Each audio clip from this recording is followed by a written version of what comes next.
Okay, everybody. First of all, I want to say thank you for your patience in waiting for this second video to come out. Took me a long time to get to it. Work has been super crazy this month, but finally done. So I did the accuracy testing at 70 yards with all the broadheads.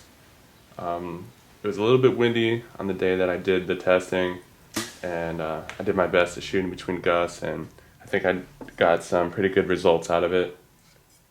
And I also did the durability testing, which was shooting the broadheads into a bone, very similar to this. I tried to match the thickness of all the bones for the durability testing, so it would be pretty consistent.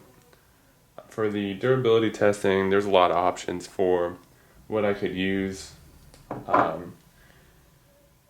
I could have done cinder blocks, steel drum. I could have done, fresh bones, cooked bones. Ultimately, I felt like it really didn't matter. I just wanted to shoot the broadheads into something hard and something that would look cool on video when they hit it. So I went with the bones because I just wanted to see how the broadheads stood up to a hard impact, test the quality of their construction, and we'll go over those results in a minute here. But first, we're going to start with the accuracy testing. So this is a field point target. This is the one I did when I reviewed the Decree HD. Same bow, same setup. This was 70 yards. Okay, so 70 yards with the Exodus. Okay, so the group about 5.5 inches there,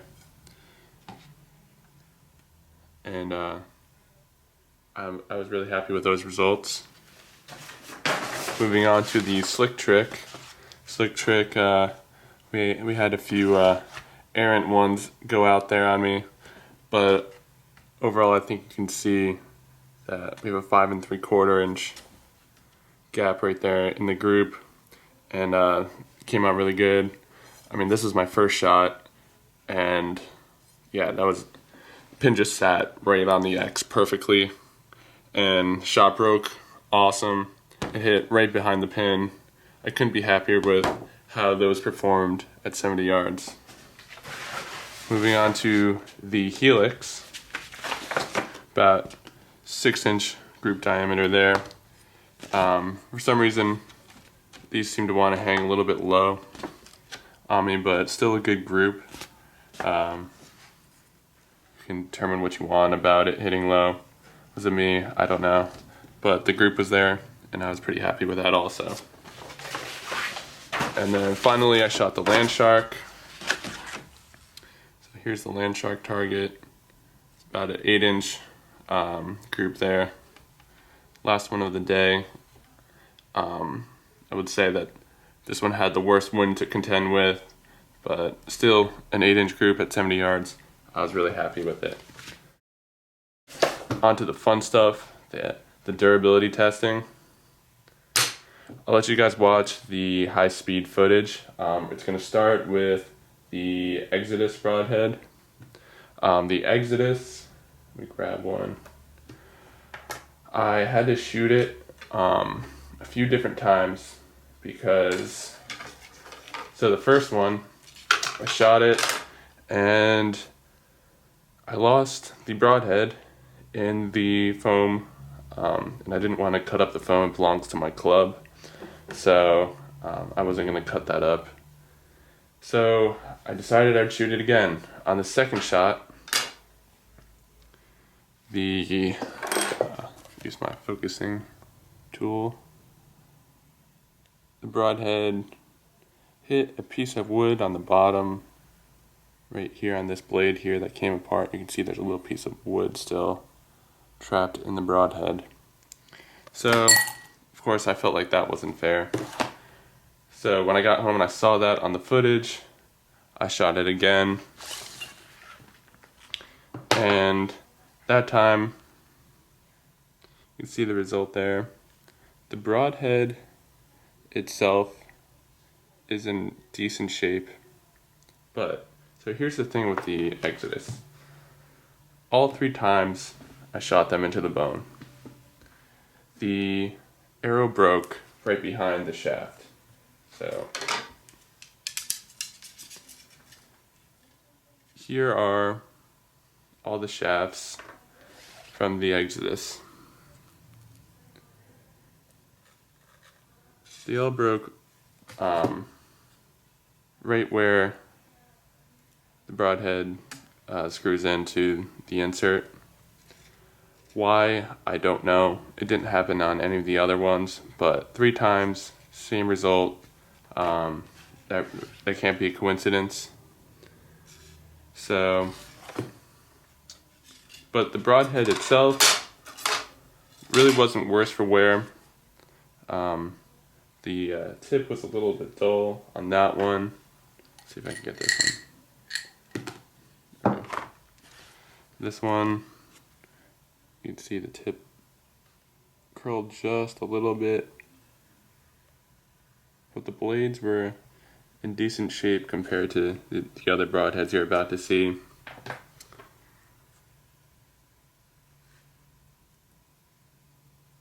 Okay, so you can take that for what it is. I was really surprised that all 3 times the arrow broke. Okay, moving on. The next one was the Slick Trick Broadhead. Slick Trick I only had to shoot once. There we go. So you see the Slick Trick, the tip curled over a little bit. Blades are a little bit mangled, but not too bad.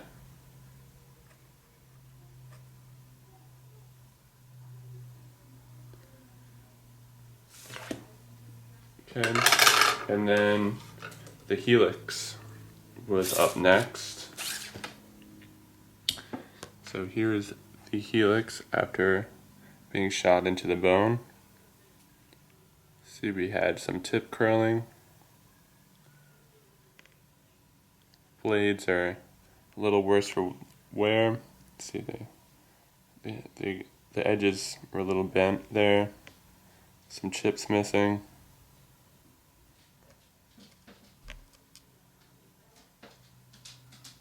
And this one you can see the insert backed out a little bit, but there's no cracks in the carbon.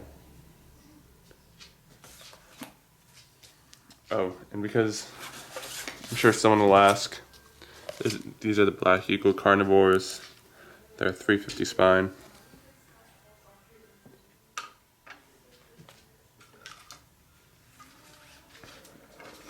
And last but not least was the Landshark. The Landshark I shot twice. First time, no damage whatsoever. Couldn't believe my eyes when it happened. So I brought it home, and when I reshot the Exodus, I reshot this one too. And the second time, I got the tip to curl, as you can see there. But the blades themselves, no chips, no damage.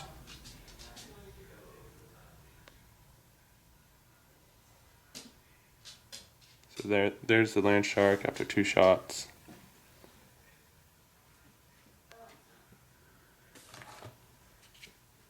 Okay.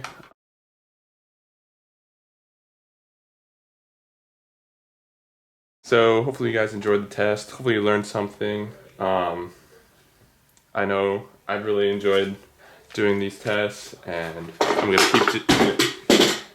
gonna keep doing them. So in the next round of testing, we have the Gravedigger will be coming up.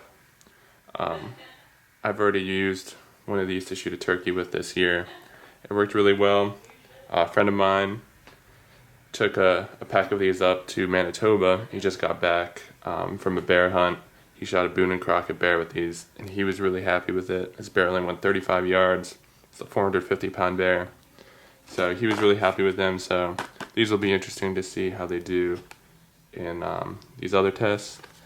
And special shout out to Archery Talk member CJ Clemens for sending me this Wasp jackhammer. Really appreciate it, buddy. Broadheads are really expensive, so I really appreciate the help there. sending me this one to test, so we'll be testing that one. In addition to Gravedigger, 125 grain, 1 3/4 cut, and one more, the Magnus Black Hornet. I might be wrong. I'll annotate it if I was wrong there. It's their new one. And that's it. Subscribe so you can stay up to date with all the tests and all the videos that I'll be coming out with. And thanks for watching, everybody.